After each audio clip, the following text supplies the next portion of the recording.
Welcome, Commissioner and Jessica.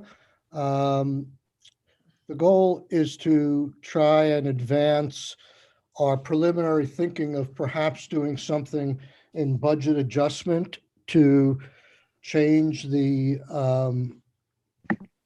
application criteria and process for the recovery gap grants, maybe move some money around between the programs. I think it might, even though we've done this before, I think it may be good to get an overview from Joan as to the problems she's faced, the community has faced. I just got an email this morning about the agricultural community also. And Senator Brock sent me something, I think, last night. I got another one this morning that in Senate Ag, they're talking about this program and how it might be better utilized to help there.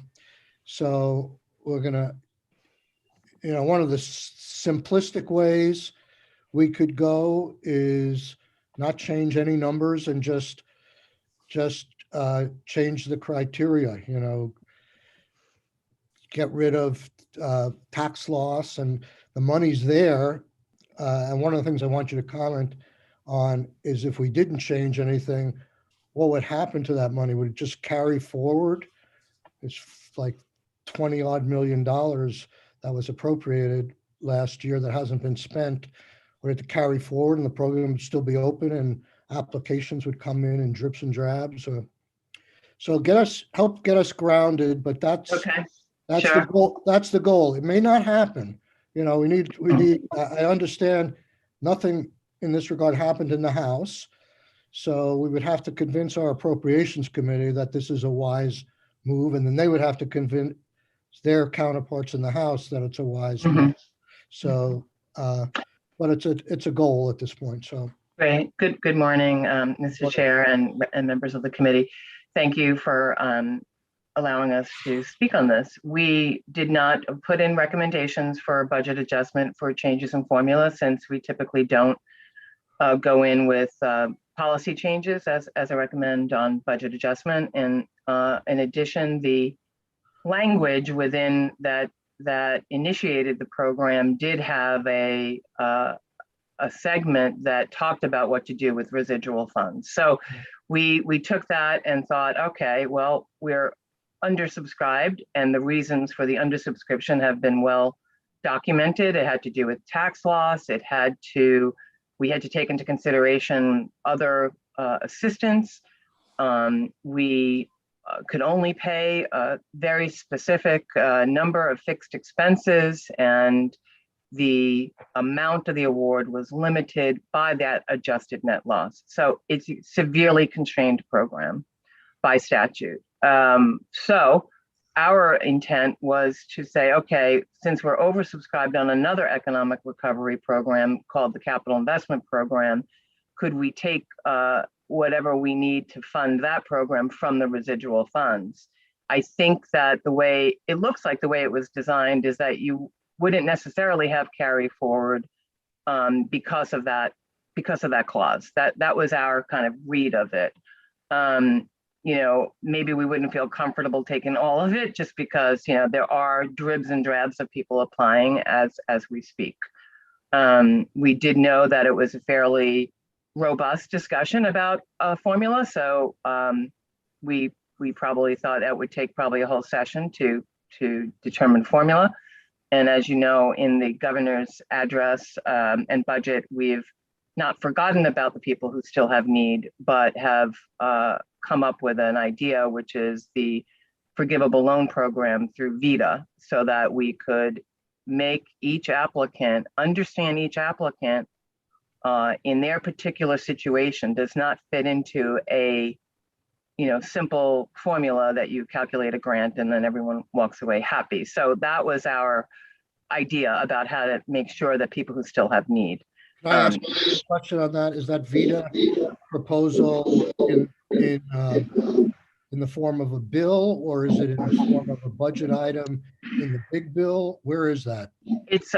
It's in the budget big bill. And I think we added it into our idea on what should be in an omnibus economic development bill. Great, great. Okay. But So it's a, if a David, loan. if I hope you don't mind me jumping in, but go ahead. I want to see the language you're referring to about the reversion of unused money to other. Okay, great. I don't know, Jessica, if you have that handy, it's that Act 9 language. Yeah, I do have it. How would you share it, like or- me to share? Yeah, just give me a quick second and I'll do that. You can- While I'll- Jessica doing that, Mr. Chair, Joan, it's still, what you're proposing is instead of a grant program, a loan program, wouldn't it be simpler to actually address, we have the grant money allocated at the moment, and wouldn't it be, people aren't wanting more loans, they're wanting grants, so. Right, it's forgivable though, so think about. Yeah, no, I PPP get and- that, but it's, Okay. yeah. Anyway, it strikes me that from what we were hearing, that the certain sectors still had so much need, both the performing arts sector, the lodging and restaurant sectors, that to not address the criteria and the barrier to their accessing this money, which we have available, seems like sort of not turning our backs, but it strikes me we have a solution here that we could address rather than create a new program and make it different. Anyway, so I'm a little concerned about our pivoting to a new program, and we have a program here. We just need to fix the criteria.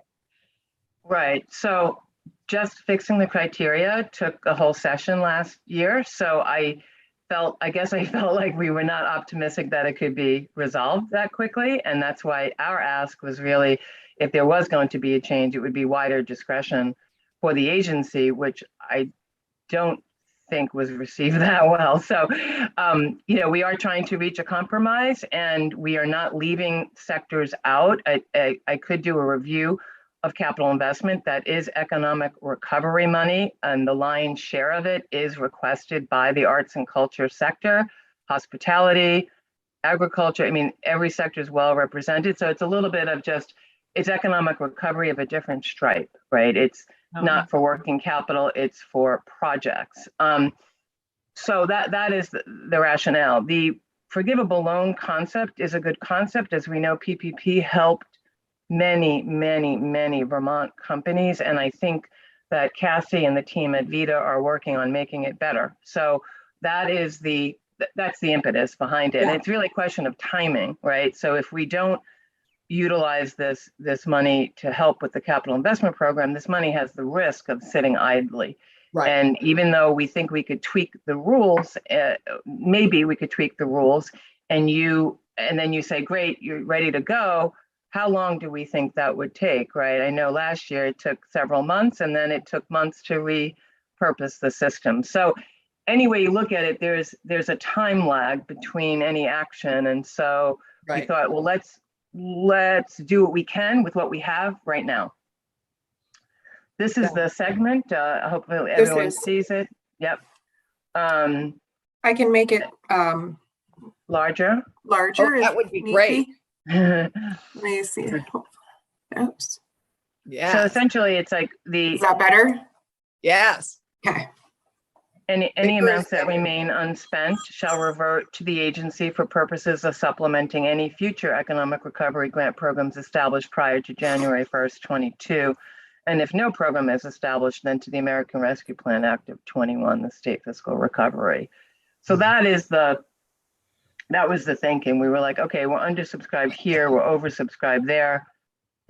Should we fund more of the capital investment? Which again, even though it's called capital investment, it is ARPA funded, and COVID impact is a huge part of who gets these funds. And so I just want to give you a little glimpse into the exercises that we're going through right here, right now to determine that. US Treasury came up with the final rule like 2 weeks ago, and we are busy dissecting that to see about eligibility. It's stringent and it requires a COVID impact proof.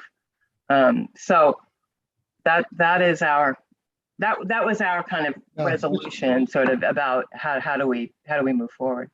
This language is, as I'm sure you've discussed, is pretty confusing. How could there be any future economic recovery grant program established prior to January 22, when this was probably passed on the last day of the session? This was language that was from the interim bill that you passed. I think it was called 315. Oh, okay. This was part of Act 9, which was it ended up being only about a month before you adjourned. Again, the trajectory of the whole economic recovery bridge grant was, we wanted budget adjustment. It took whatever. So yeah, it is interesting. And I think if I recall back to when it was put in, I think it was because there were so many reports of ARPA funding coming in, how everything was on top of each other. And I think it sort of accommodated, like, what if there's another program that's put into place? Have you talked to JFO, or have you got any read from any legislators or legislative council on this? I can see the Appropriations Committee wanting to see this money reverting to the coronavirus state fiscal recovery fund. That may be true. I have not done that. We are speaking to you and speaking to House Commerce and speaking to whatever caucus invites us, but we want to understand what your read is of this, because clearly I sort of remember this reversion language. I guess in my mind, as I've expressed to you before, I want to see the money that was unspent used for ACCD and economic recovery. I didn't focus on this language per se, and I thought it would be the subject of discussion where the legislature would have some say, but as opposed to letting it go out, back for other non-economic related items. I wanted to see it stay in the economic sphere. So I'm not sure how much help on this. So I guess our question just would then be, and it isn't that we're just going to go and do this. Our question is then, how would this be interpreted by Leg Council? I mean, the capital investment is an economic recovery program. If it is to revert to state fiscal recovery for something else, what that means is that not only do the folks who are saying they need working capital don't get anything, but also all these applicants that want more than the 10.5 million that we have allocated to the capital investment program won't get funded. So it is just a question of kind of like the conditions on the ground are, here are all these projects that may potentially remain unfunded because, you know what I mean? So like, that's what I don't know if David Hall, I'm trying to pull up. I don't see anybody when the screen shared for some reason. I'm still learning, but if David's with us, I don't want to put him on the spot because he might want to talk to some people, but he may know the history of this and may give an interpretation. But I think a lot of people would have different interpretations. My practical, not necessarily stuck on the language itself, but I'm not saying it couldn't go to the capital investment program, but I'm saying that the legislature should decide that and not the executive branch on its own. And I understand you're coming to us trying to be a partner in this, and I appreciate that. And we'll try and work together to come to a good solution. But I don't know. Appreciate that. I mean, there is a little bit of a time clock going. Well, we're trying to talk about. Well, I mean, Mr. Chair, may I ask a question of Joan at this point? Yeah, So Joan, last year you came to us with a plan to spend quite a significant sum of money over 3 years on the capital investment program. And we began small, but then you, as I recall, you had fairly significant amounts in it for each year for the next 3 years. So can you just remind us what those amounts were? Yeah. Because I believe you asked for fairly significant investment over 3 years. We asked for $90 million over 3 years, and what we got was $10.5 million for 1 year. Right. So that was our start, and I guess my point is that I understand that we were oversubscribed, but I also understand that we're looking at this in a multi-year way, and I think that we, I'm really torn here because we've put out a recovery grant option for people, which people are wanting to apply for, that we know we still need, that there's still need there. We know we have a lot of need for capital investment, but we also know we have more time to spend it. And I'm just concerned about our dollars and our timing here. And I'd love to solve both. And maybe for budget adjustment, we can uncork both. I'd love to be able to uncork both more recovery grants and more capital investment. And I don't know, we have $27 million left that are not allocated, roughly, or 26. That's a lot of money.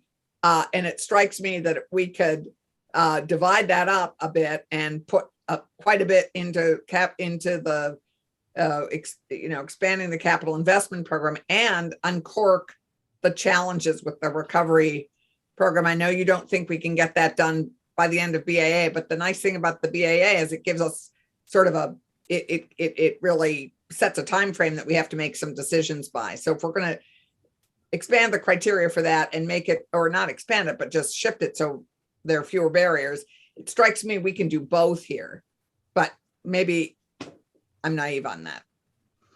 Yeah, I mean, we're probably open to ideas. We put forth one idea, which was more discretion, and we've not heard of others. So I know that you asked others to come up with formulas. Yeah.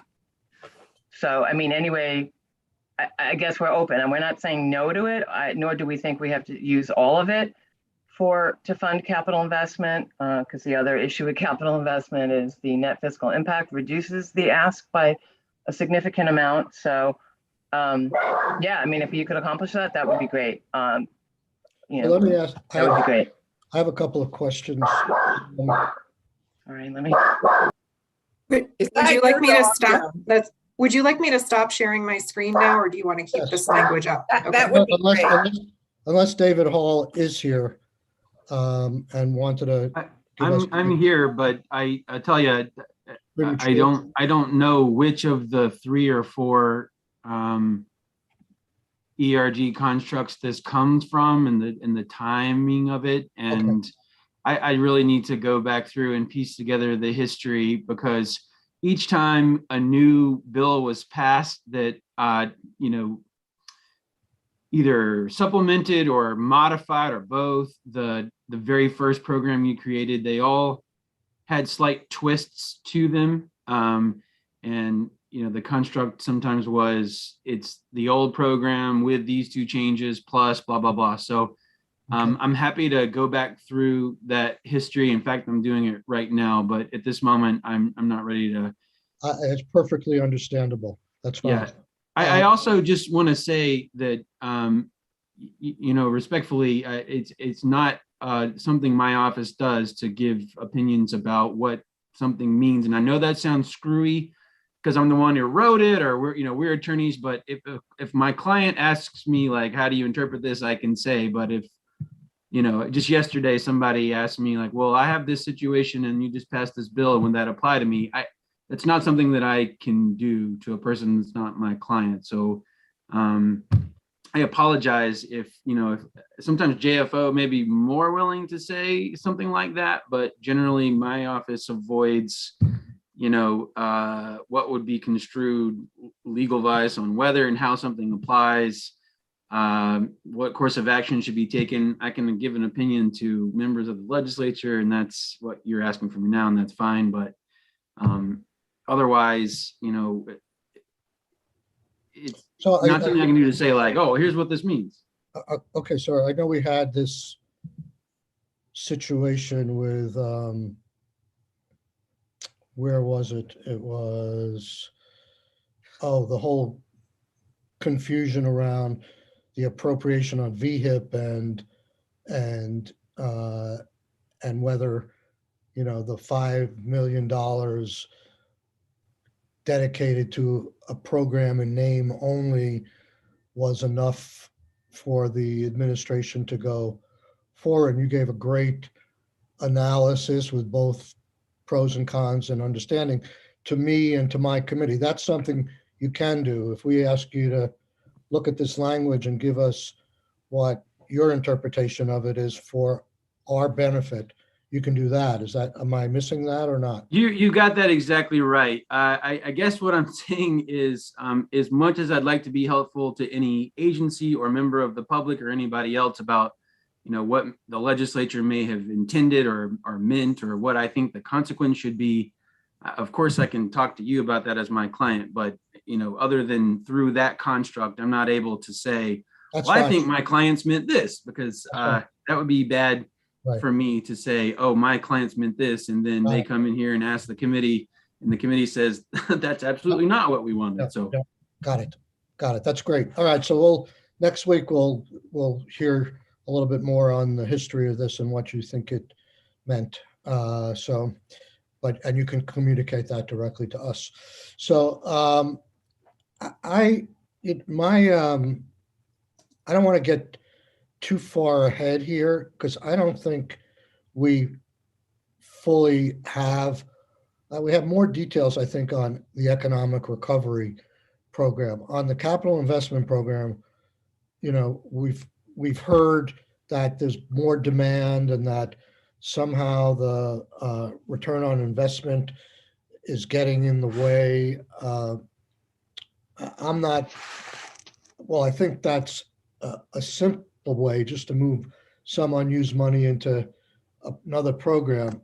I think we need to hear a lot more before we endorse that decision. And I'm sure the Appropriations Committee would want to hear a lot more as well. So that we're going to have to get into that. I mean, I think that there was, I know we put in last year to have JFO or the legislators economist being a second set of eyes on this. I'd like to hear from JFO on that. Next week we'll squeeze that in. So where we go is a little unclear, but it does seem to me, I'm curious about the revolving loan fund, and just correct me if I'm wrong. I don't mean to be cynical, but it seems like your desire and your proposal to fix the economic recovery grant was simply to say, give us great flexibility in making these awards.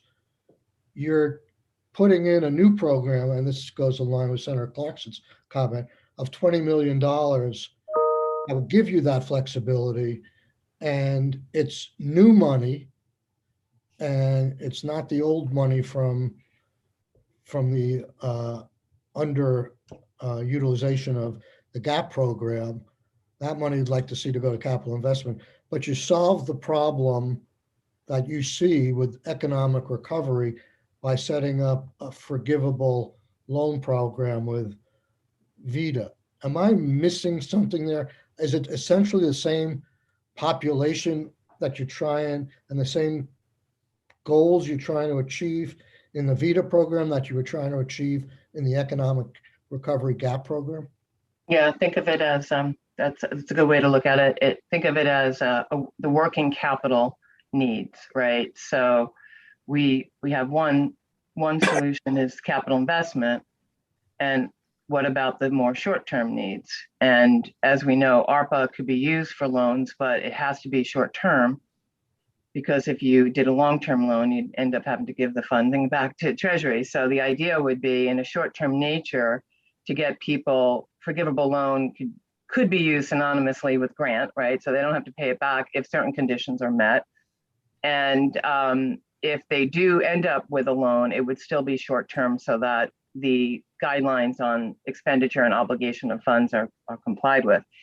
The idea behind Vita is that basically people who apply for the loan will show their financial statements, will be able to, Vita's underwriting team will be able to take a look, see. It'll be unsecured debt. I don't know much more than that. I mean, you'd have to have Vita in to talk about the particulars, but they did a fair amount of PPP loans. This is a way of ensuring that each applicant's individual situation is looked at. And also they would be able to do the agricultural through their Vermont Agricultural Credit Corp. So I think we have a very good partner in Vita in being able to do that. And it's sort of like not leaving out the more short-term needs of people who are trying to recover from COVID. That's the $64,000 question. What are the short-term needs of people trying to recover from COVID? And how do you measure those? And how do you quantify what they need? And it circles back to what are the criteria? I'd be anxious, we'll have Vita, and I'll be anxious to hear more details on that, but it seems like you're abandoning the GAP program, dressing it up in a different uniform, and sending it over to a different agency to try and get the money out the door.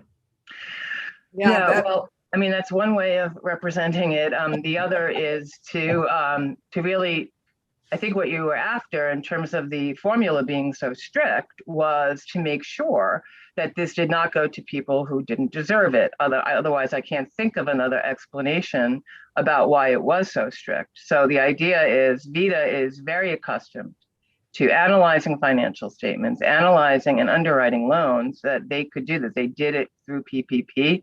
They could do it. They could do it quickly. They could, understand the need in a lot better fashion than the same people in the agency that are working on, several new grant programs. So I think, however you want to look at it, but I think you're accustomed to Vita doing these types of things. You may be not as accustomed to giving that type of responsibility to the agency, and therefore it was so strict. Like I don't know of another interpretation. When people complain about the grant, I'm like, I don't know. It was designed in committee.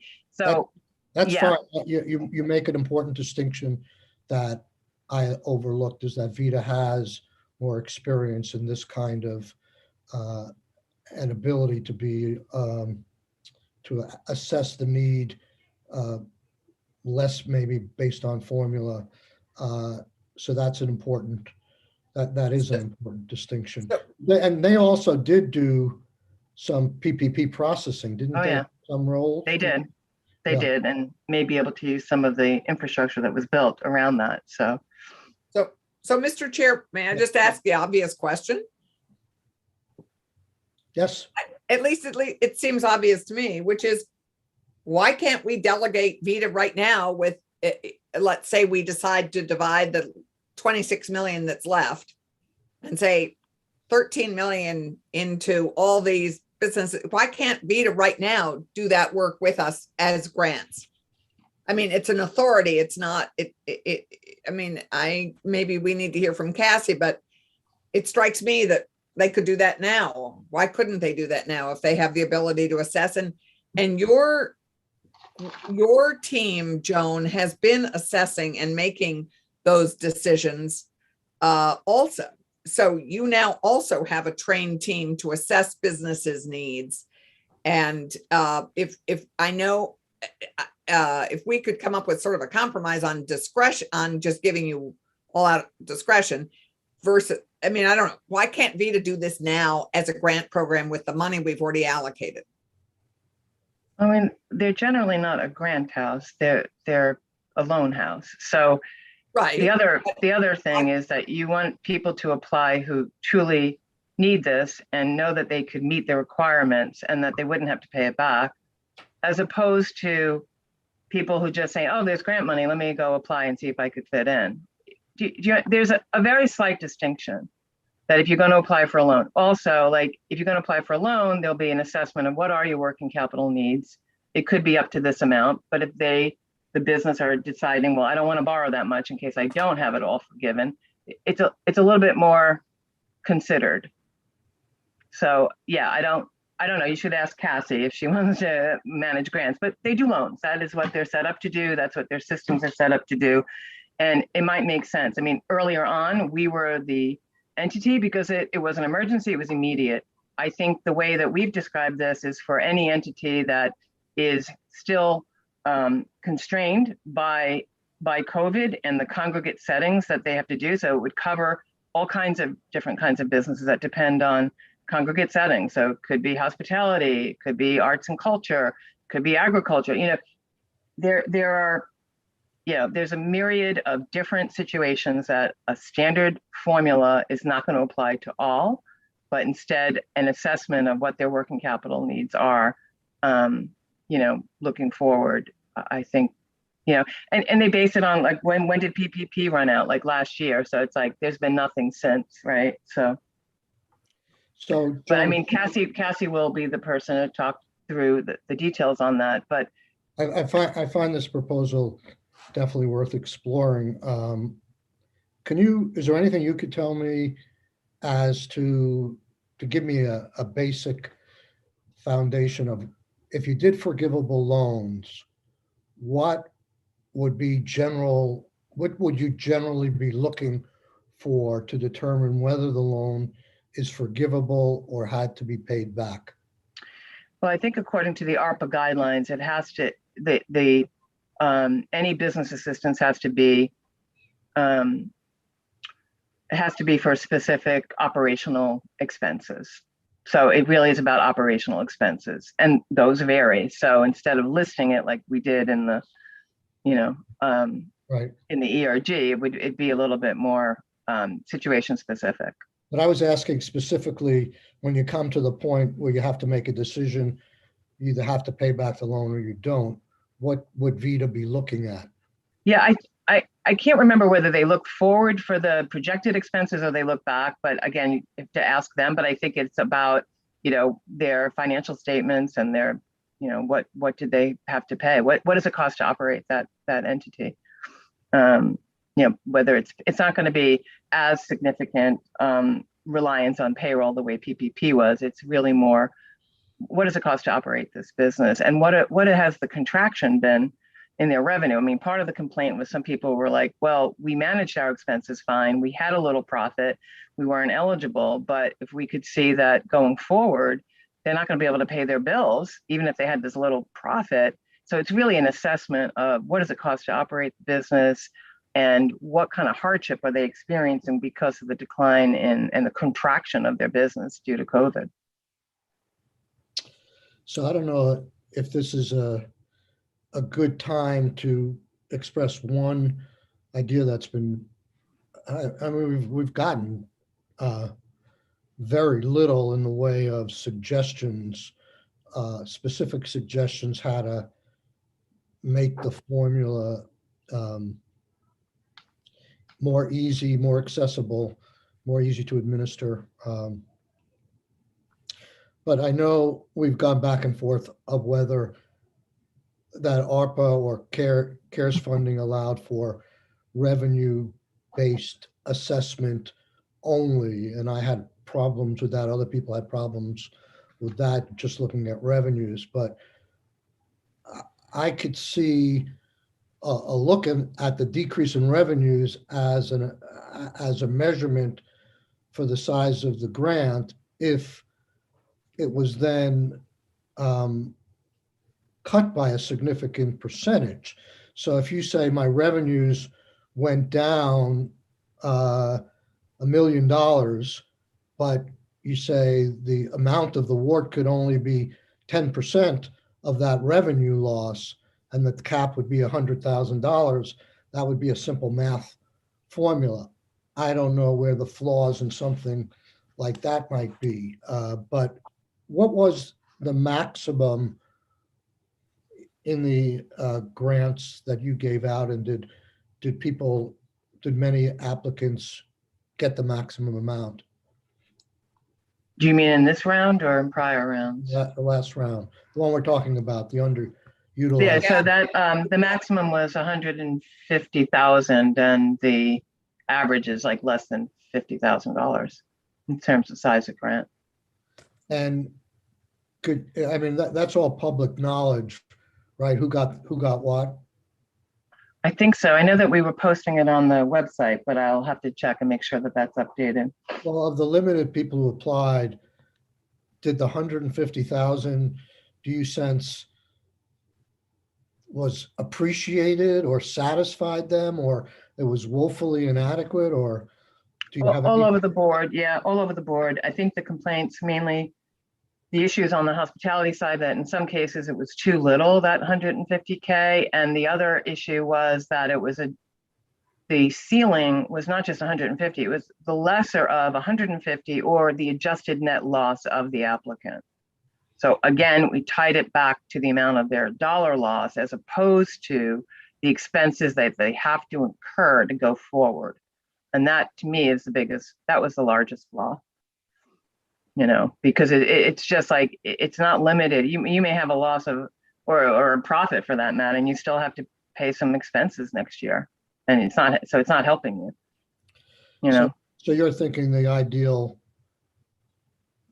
here is to get money out the door to help people. It's measured to be to address their future needs as opposed to their past losses. I think that's what she's saying. And actually that's what our bill in terms of the arts funding is all focused on going forward. What do people need to finance going forward? To continue to operate. Yeah. Yeah, to continue to operate. So sorry. Yeah.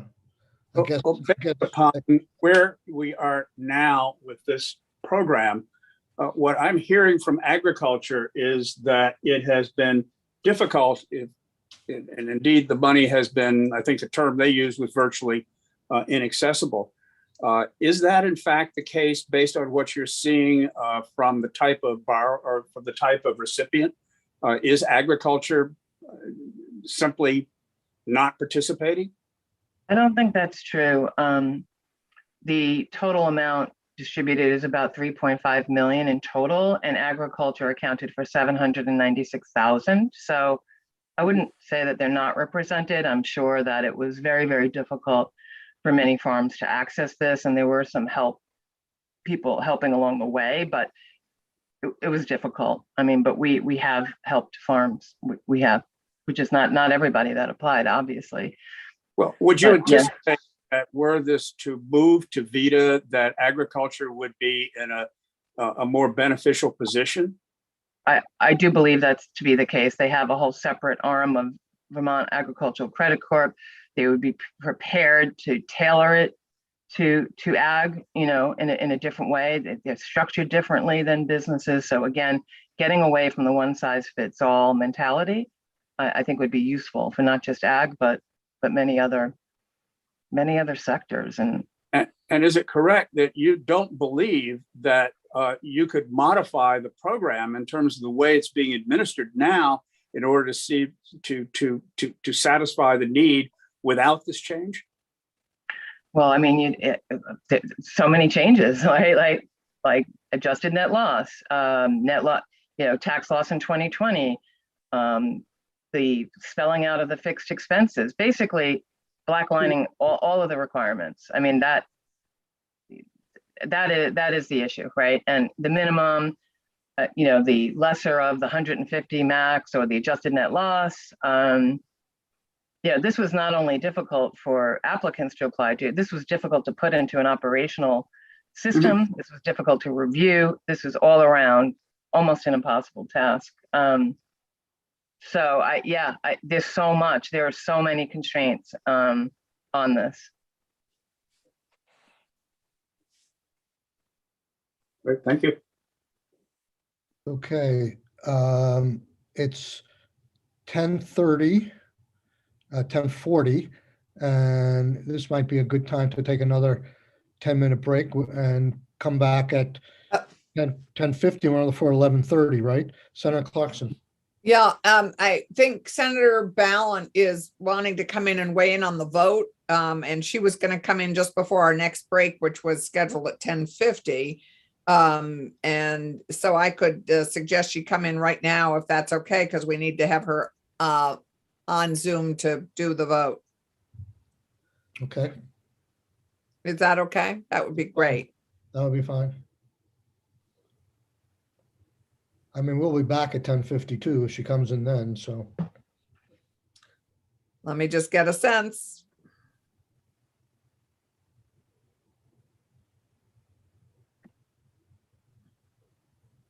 Thanks.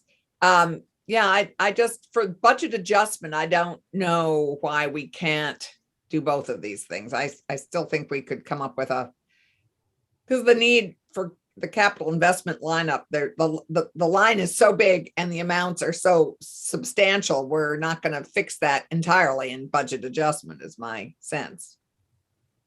She's the Senator Ballen's coming in right now. Keisha, are you able to do the vote?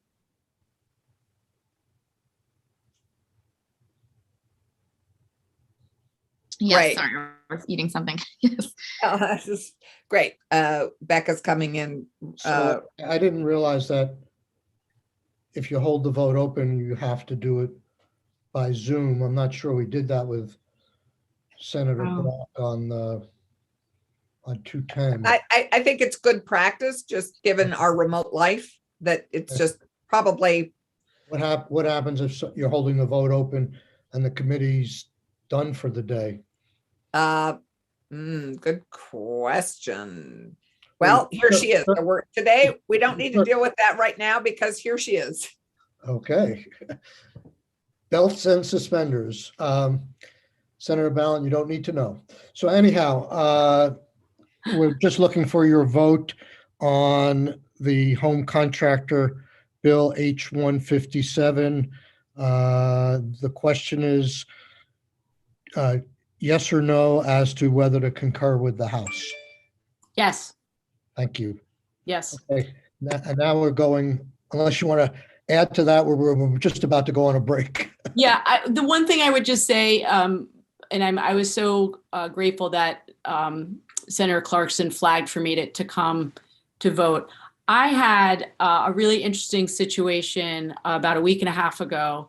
A woman in my district in the Bellows Falls area who has been dealing with a saga around contractors for over a year. She's lost tens of thousands of dollars, and an older woman who feels like multiple times has been taken advantage of. It is long past due for us to be doing something on this issue, something with a little more teeth. So very supportive. Thank you very much. Thank you. So we Great. we'll break, let's see, until. May I ask one thing before we leave that topic? Yes, One Senator. concern that I expressed this morning, I still don't have the answer to it, is to whether or not the insurance requirement that we placed on these small contractors is reasonably available, particularly to entrance to the market. I have a note out to DFR asking their opinion about the market and whether or not the insurance requirement that we've established is in fact reasonably available. And I think that's an important thing for us to bear in mind. Hopefully I'll get an answer back quickly. When you Yeah, get thanks. when And you get an answer, can you forward it to me? I will. Thank to you. all of us, that would be I will. helpful. Okay, yeah. thank you. Michael, I just want to say, I do think the best practice is that someone vote by the end of committee session that day. Otherwise, it's considered an absence. That's what I've been used to, but I think we should set a standard. Let me talk to Senator, he used to be, to John Bloomer. I know in this committee, we've held votes open and we would just go chase someone down the hall in the afternoon and get their vote, and that was Yeah. sufficient. But if in the world of Zoom, we need to do something different, we'll Yeah. find out. Yeah, I think getting that clarification is critical. Yeah, Okay, great. Thank Well, you. See you in 10 minutes. yeah, why don't we say 5 minutes to 11. We'll come back. Okay. Perfect.